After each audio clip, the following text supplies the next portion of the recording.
Good evening. This is the October 5th Economic Development Commission meeting, regular meeting. It is 5:31 p.m. May I ask if we have a member of the public or a member of the commission on the phone? Public. Okay, thank you. And You're welcome. In attendance, we have John Stratton, Cheryl Poirier, Jean Wilzinski, Wendy Russell, Mona Colwell, and Sherry Cody. So welcome, everyone. First order of business, I'd like to ask if there is a motion to approve the September 7th meeting minutes. I'll make a motion to approve the minutes. Is there a second? I'll second. Jean will second. Any discussion? Okay, all in favor of approving the September 7th meeting minutes, say aye. Aye. Noes? Abstentions? Me. Sherry Cody and Wendy Russell abstain. Thank you. Okay, we have next on the agenda the real estate update, which is typically given by MJ, who isn't here yet, so perhaps we can put that aside and talk about business openings and closings. We'll return to the real estate update. I did talk to the owner of Pappy's Techeria. Did I get that right? Techeria. And we have been enthusiastically waiting for them to open, and it looks like the end of October is their target. So we'll be staying in contact with them. I have her logo now to add to the website. So we're wishing them luck as they continue closing in on their opening date. I'll talk about Homeward and Chocolate Shell in just a second, but also I met a woman, and I'm giving you very rudimentary information, but there are new tenants in the 4 Davis Road West building, that blue building, and they're different service providers for special ed families and students. So I want to find out more about them, and maybe we can highlight them as well in some way. We have scheduled for October 22nd, a Saturday, a ribbon cutting for the new store Homeward, which is going in the previous EF Watermelon building. That's their actual opening day. They previously owned Grace in Niantic, a very successful store, and they have another Homeward store in Madison. So we welcome them. And then the Chocolate Shell, there's a new owner of the Chocolate Shell, Lizzie, who is a person who went through the Old Lyme school system, and we welcome her. She's a big candy fan, so she's looking forward to her first Halloween on Lime Street as the Chocolate Shell, and we're going to celebrate her new ownership and also recognize Barbara Crowley for her years of service on Lime Street as the previous owner of the Chocolate Shell. Anything else on business openings, closings, ribbon cuttings? I'll be happy to show up at whatever is necessary, take some pictures just to memorialize the occasion. Yes, that would be great. We can send those pictures to Line and to the other publications, so that would be great. We now have in attendance Joe Camian. Thank you, Joe. Hey. Okay, next we have marketing and promotion with the Eastern Regional Tourism District update by Wendy. Not too much to update. They'll be coming out with their fall newsletter. They did retain Quinn and Harry for marketing there. And then they're proposing to do some travel shows, which is a little different.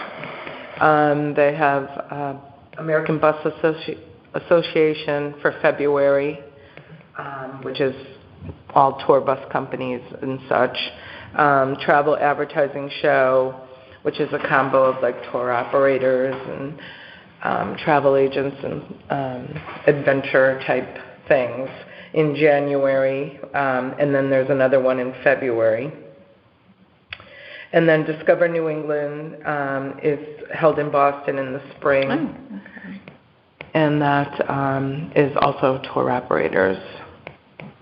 And then also they're thinking about Pennsylvania Sales Mission, which is they bring roughly 15 or so tour operators to Connecticut and do sort of a familiarization trip. So those are all things that are being proposed right now. And we do have a budget for it, so it probably will take place as long as we could get the people to attend, someone to attend, and et cetera. The fam trips and all? Mm-hmm. I don't know if the Florence Griswold Museum or Black Hall are aware of those two things. The Florence Griswold Museum used to provide information for the travel shows way back when Ms. Putnam was doing them for Eastern region. Well, I think that they're going to create like a piece. Okay.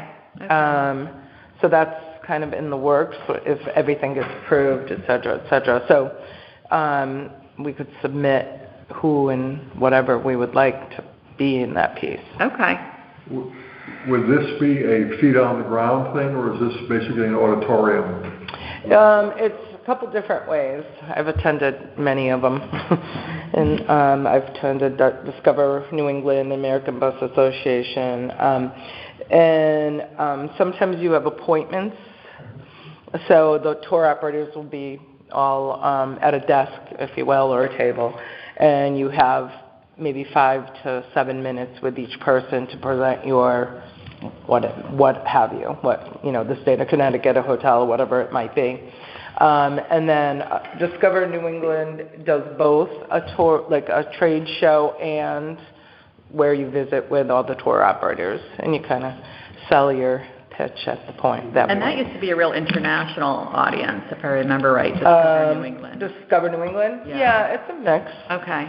It's bus companies as well. Oh, okay. And they haven't announced the date yet, but it is spring. And then I've not done the Pennsylvania Sales Mission, but I assume it's just like a fam trip that we would normally have, so people can come and see, and they'll highlight certain things in the state. You said people, I guess I was groping toward, do they actually get out of a bus and walk up and down the street? For the fam trip? Yeah. So years ago I used to be a travel agent, so I would go on them quite often. So what they do is they'll pick highlights of the state and then sort of wine and dine them, if you will, and then highlight certain areas so people can see. Some might be drive-by, of course, depending on what it is, but they'll stop at, different sites and I don't want to make much of this, but many years ago we had public health related people from around the country at a Lyme disease conference at Pfizer. Okay. They really liked their bus tour where I could stop the bus for them. Yeah. And they could get out of the bus and have their picture taken by the Lyme and O-Lyme sign. Oh, okay. They were here. Oh, and Lyme. Really funny. It was a high point. Well, I don't know if they're going to be doing that, but This is an example, reality. yeah, no, but same concept. Yeah, and sometimes the fam trips do stop at the Florence Griswold Museum if they're chosen to be part of that tour, and we can make sure, Tammy really likes this brochure over there, so we can make sure she has information in her little packet for them if they do come to Old Lyme. So that's good to know about. Okay, and the Biggie was a big success. Yeah. Yeah. We haven't had our meeting yet. Oh, okay. Next year, we have budget. Next year we can do a rack card where the name is up here to go in the rack. So we'll have that for next year. Okay, thanks, Wendy.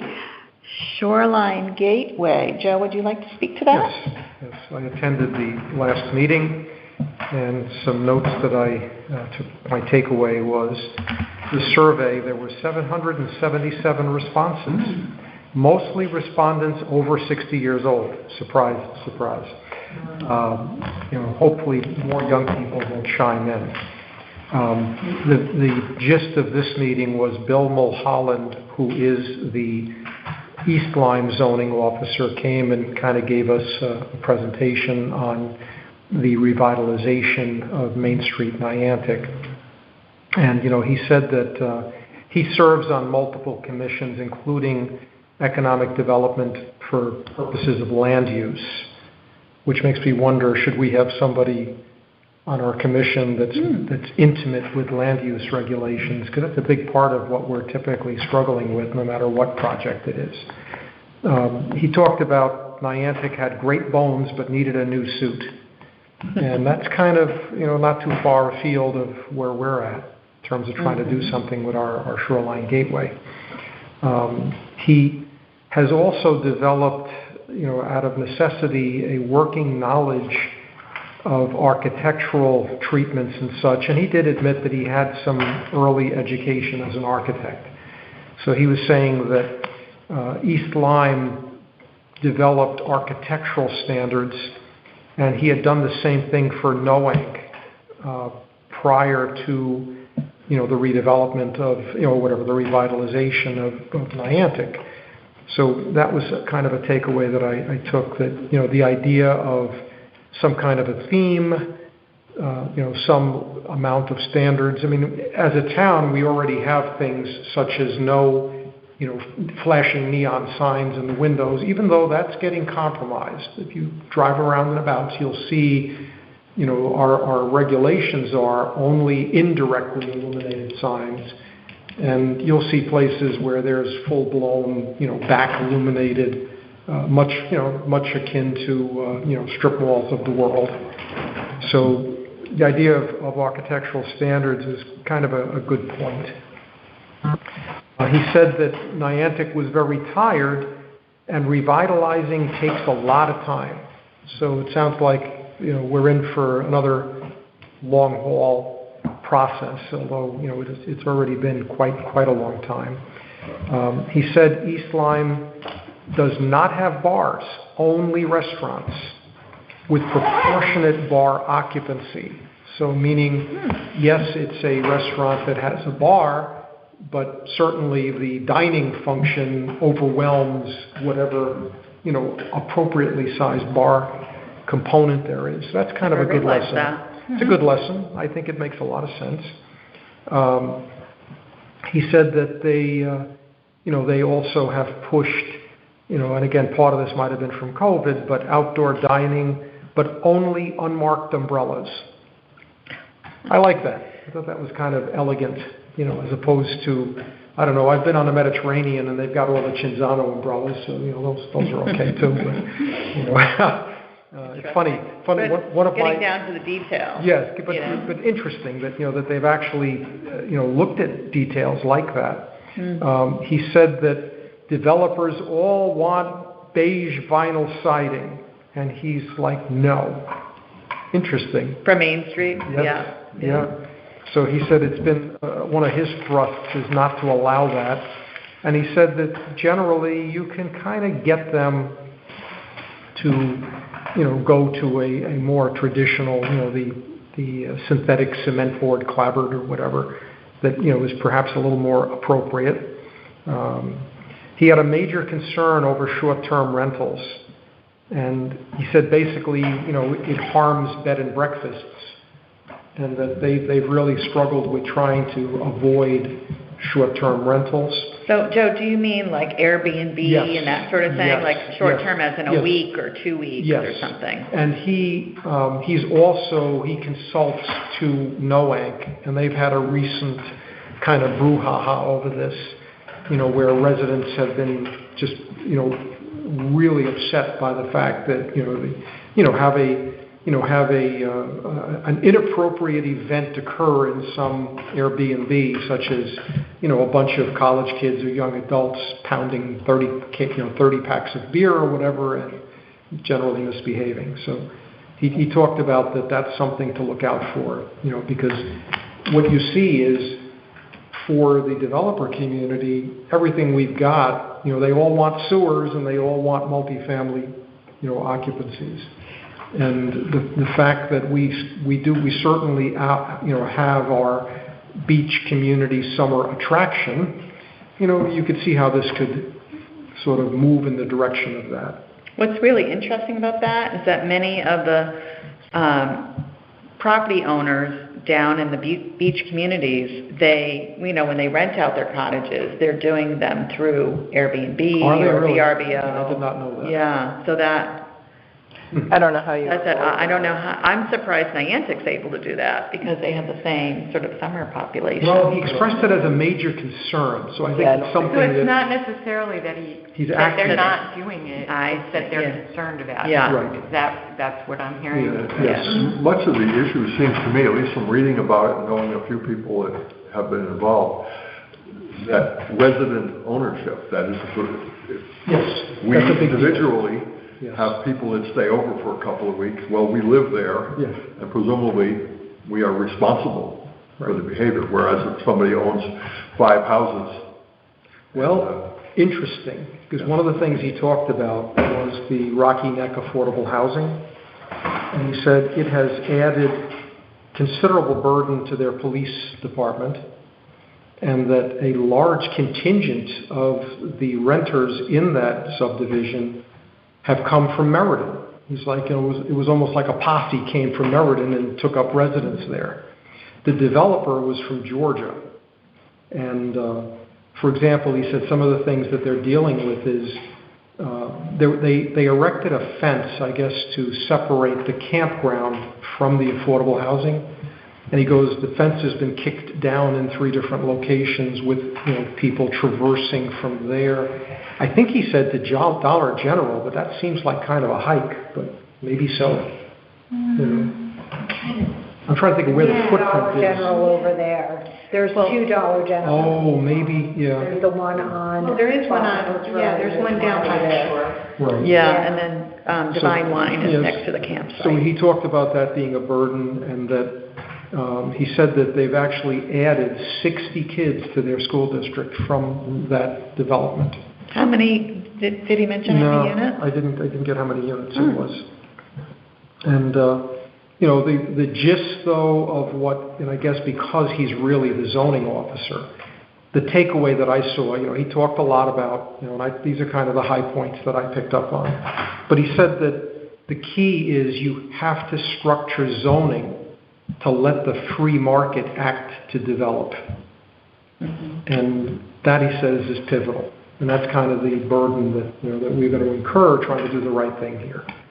Because the scary part of that, though, is that if you don't structure the zoning right, you end up with, storage units up to the sidewalks of 156.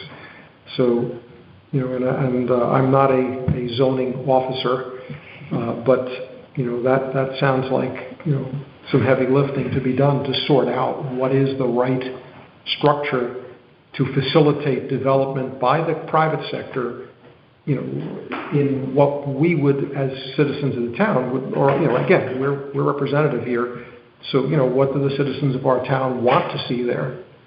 And I think the survey, I haven't gone into all the particulars yet, but I think that's going to be interesting to take a look at. I think Martha's presenting the findings, like the initial findings, because it closes the 7th, and then you have a meeting very close after that. So I think you'll start we'll to find see. out. We'll find out some more. At the next meeting, that'll be interesting.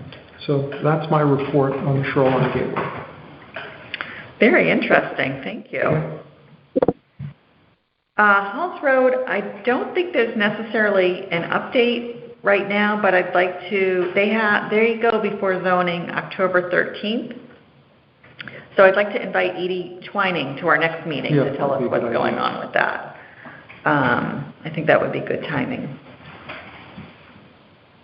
Okay.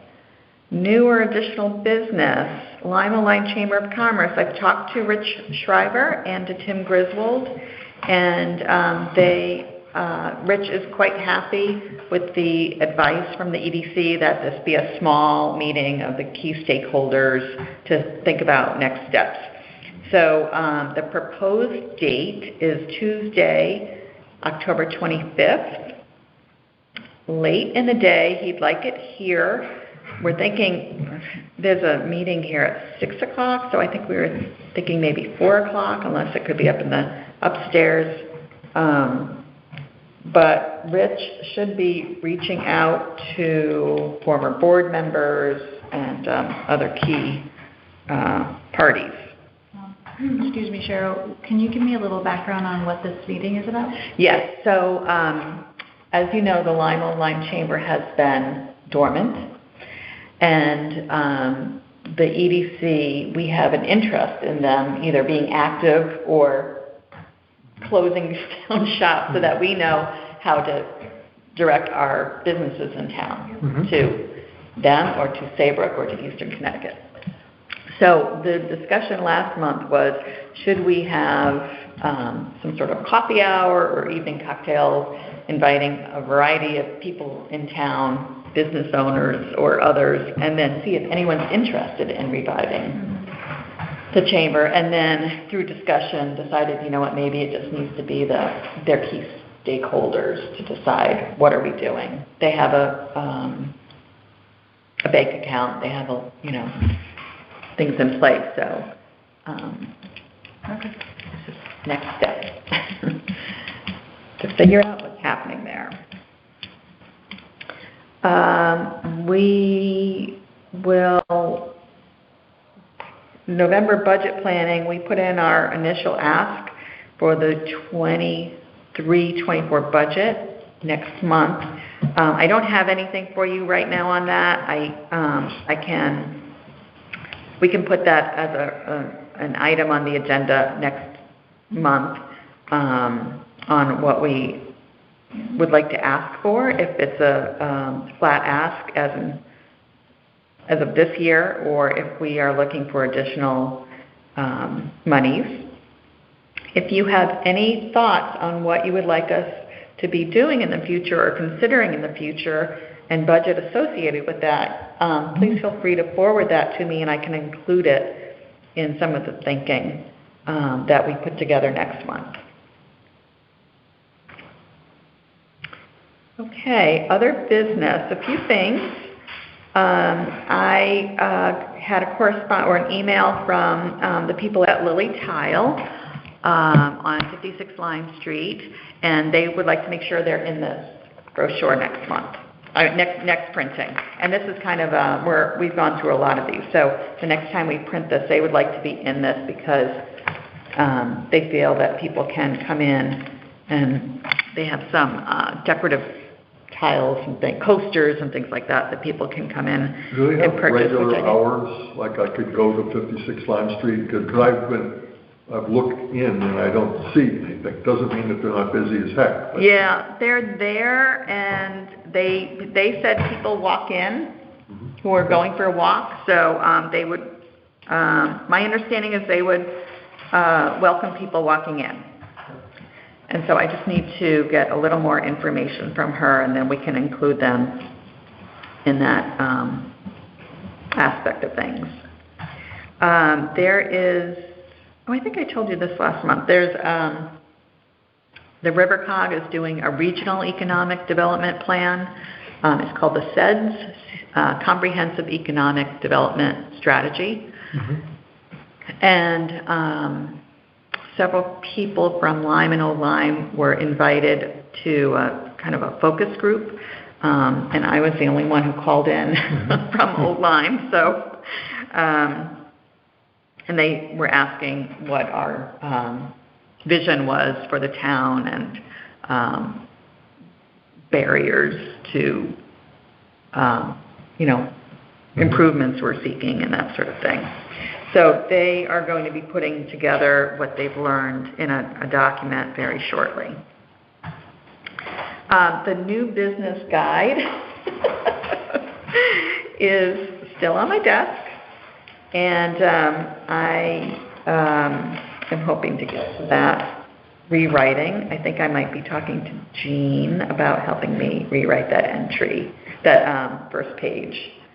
So I'll talk to you offline about that, Jean. Have you heard from, what's her name? No, I haven't. NCT, no communication? Nothing? Okay. So. Interesting. Yeah. So we'll get that wrapped up. That needs to get wrapped up. And the new town reports are coming out anyway, so Yeah. we can update it with that.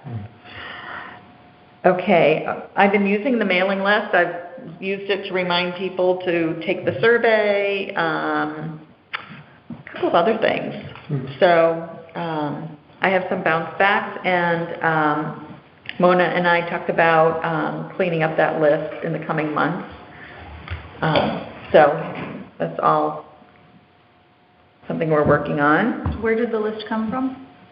Combination of an old list that Economic Development had, Lima Line Chamber, kind of a list of addresses we had on the website. Joe had a copy of from It was an old list we had. From like, it was Justin Fuller, yes.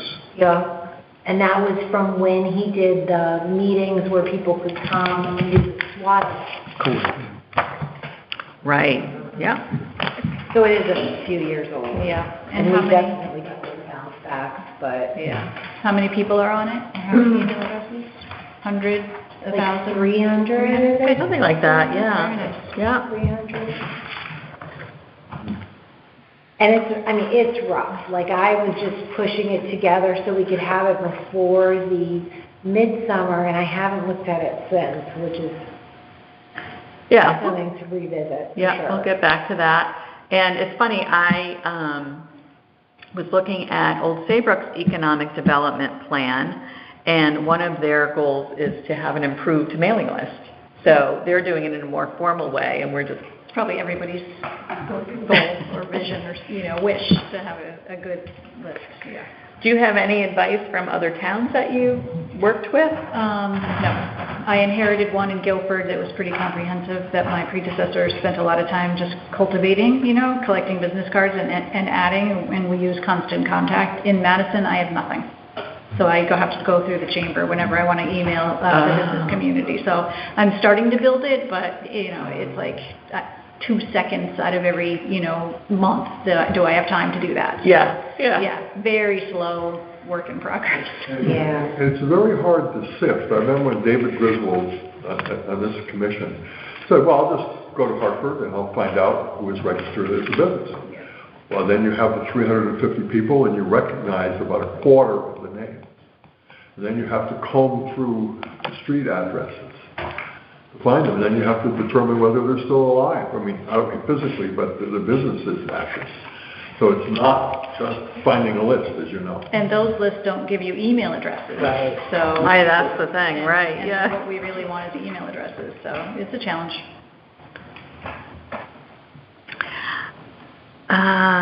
I sent you all this survey information from Main Street America, and I thought it was interesting the top types of support people would like: incentives and financial support for small businesses.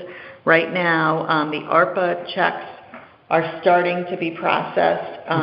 There's been a big holdup because the Treasury has not sent the town of Old Lyme the final tranche. I don't know if other towns have gotten it, but we're waiting on our last money. So they've been waiting for that before they start cutting checks. So the 30-plus organizations that are getting that economic recovery check, they are getting theirs in the next couple of weeks. They've all been given their paperwork to sign and get back to town hall. And then after that, the businesses and organizations that are getting the what's it called? Community initiatives grants, ideas to improve things, which is one, we're getting one of those for outreach, and those will come after. And then the second one was increased district-wide marketing and promotion, which we're trying to support through Explore Old Lyme. Stronger organization of businesses in the area, so we're hoping that's either the chamber or some sort of direction for that. And then the fourth one, improvements to the physical design of the area, and that's Shoreline Gateway and Halls Road. So it's nice to see that the types of things we're trying to focus on are appreciated or needed by small businesses in that large survey. Is there any other new or other business?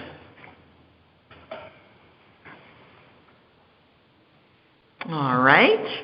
No, Carrie? I was thinking that the Gateway postcard, maybe that should be put out there on a couple of social media sites just in these final days before it closes out, because doesn't it close out on the 10th or something? On the 7th? I think it went on People of Old Lyme. Did it already? It went on the Town of Old Lyme Facebook page either Saturday or Monday or something, just recently, and then it usually gets shared to the different groups in town. But yeah, if you're talking to people. It's interesting that you only have, it's just an older population, so how do you reach the younger population to get them to do it?